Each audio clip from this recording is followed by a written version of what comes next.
नमस्कार पशुपालक मित्रांनो, मी डॉक्टर शैलेश लोखंडे. पशुरोग निदान व उपचार या माझ्या मराठी यूट्यूब चॅनलवर मी आपल्या सगळ्यांचे मनापासून स्वागत करतो. आज आपण ज्या विषयावर बोलणार आहोत तो विषय म्हणजे शेळीच्या पिल्लांमधील डायरिया. तर शेळीच्या पिल्लांमधील डायरिया हा एक कॉमन प्रॉब्लेम आहे आणि डायरियामुळे बरेचसे शेळीचे पिल्ले दगावतात, मरतात. तर शेळीच्या पिल्लांमधील डायरियासाठी असा काही हमखास उपाय आहे का की ज्यामुळे शेळीच्या पिल्ल्याचा डायरिया बंद होईल आणि शेळीचे पिल्ले आपण मरण्यापासून वाचवू शकू? तर शेळीच्या पिल्ल्यामधील डायरिया हा खूप मोठा प्रॉब्लेम आहे. त्याची खूप सारी कारणे असू शकतात, पण जास्तीत जास्त जो शेळीच्या पिल्लामध्ये डायरिया होतो तर तो आपण कसा ओळखावा आणि त्यावर काय औषध उपचार करावा याविषयी आज मी आपल्याला सविस्तर माहिती सांगणार आहे. पण त्याआधी तुम्ही जर माझ्या चॅनलला नवीन असाल किंवा आत्तापर्यंत तुम्ही माझ्या चॅनलला सबस्क्राईब केले नसेल तर कृपया माझ्या चॅनलला लाईक, शेअर आणि सबस्क्राईब करा. सोबतच बेलवाल्या आयकॉनवर क्लिक करून ऑलवाल्या ऑप्शनवर सुद्धा क्लिक करा, म्हणजे माझ्या येणाऱ्या प्रत्येक नवीन व्हिडिओची नोटिफिकेशन सगळ्यात आधी तुम्हाला मिळत राहील.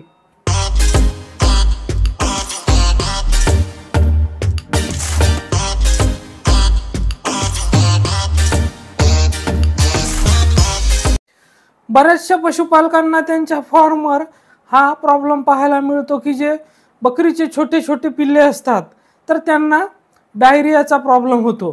तर सगळ्यात आपण त्यासाठी काय करायला पाहिजे, त्याचे नियोजन कसे करायला पाहिजे हे सुद्धा महत्त्वाचे आहे. फक्त डायरियाचे औषध देऊन काम चालणार नाही, तर थोडे आपल्याला नियोजन करणे सुद्धा गरजेचे आहे. तर जिथे आपण बकरींचे पिल्ले ठेवतो तर ती जागा स्वच्छ असावी आणि तिथे त्यांना पिण्याच्या पाण्याची वगैरे जी सोय असते ती सुद्धा स्वच्छ पाणी आपण तिथे ठेवले पाहिजे आणि आजूबाजूचं जे वातावरण आहे ते सुद्धा आपण स्वच्छ ठेवण्याचा प्रयत्न केला पाहिजे. त्याचबरोबर सगळ्यात महत्त्वाचा मुद्दा म्हणजे बकरीचे जे पिल्ले असतात तर त्यांची डिवर्मिंग.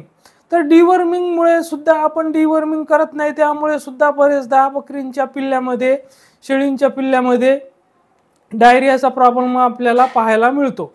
तर त्यासाठी आपण काय करायला पाहिजे, शेळींच्या पिल्ल्यांसाठी सर्वात महत्त्वाची डिवर्मिंग कधी करायला पाहिजे तर ते जसे की जे शेळीचे पिल्लू जन्मल्यानंतर 3 हप्ते किंवा 4 हप्ते म्हणजे 3 ते 4 आठवड्याचे होते, जसे 21 दिवस किंवा 1 महिन्याचे होते, तर त्यावेळेस आपण प्रथम त्याला जंताचे औषध देणे गरजेचे आहे. तर जंताचे औषध आपण सगळ्यात सुरक्षित कोणते दिले पाहिजे तर ते आहे अल्बोमर म्हणजे अल्बेंडाझोल.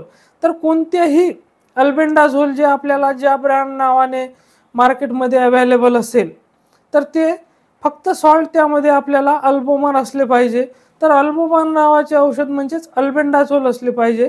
तर अल्बोमर नावाचे औषध जसे की आपण स्क्रीनवर पाहू शकता, तर हे औषध आपण 10 किलोसाठी 3 ते 4 ml या हिशोबाने देतो. म्हणजे जर शेळीचे पिल्लू 3 किलोचे असेल तर जवळपास आपण त्याला 1 मिली औषध जरी दिले तर त्याच्यासाठी ते सफिशियंट आहे.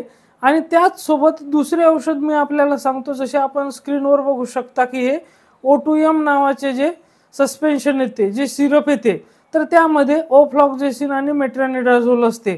तर O2 किंवा O2M नावाने जे काही आपल्याला कोणतेही मार्केटमध्ये जे सिरप मिळेल त्यामध्ये फक्त मेट्रोजिल म्हणजे मेट्रोनिडाझोल किंवा ओफ्लॉक्झेसिन असणे गरजेचे आहे, किंवा ओफ्लॉक्झेसिन आणि मेट्रोनिडाझोलचे कॉम्बिनेशन जरी असेल तर ते सॉल्ट असणे खूप गरजेचे आहे. तर ते 3 किलोसाठी आपण जवळपास 1 ते 2 ml औषध देणे गरजेचे आहे.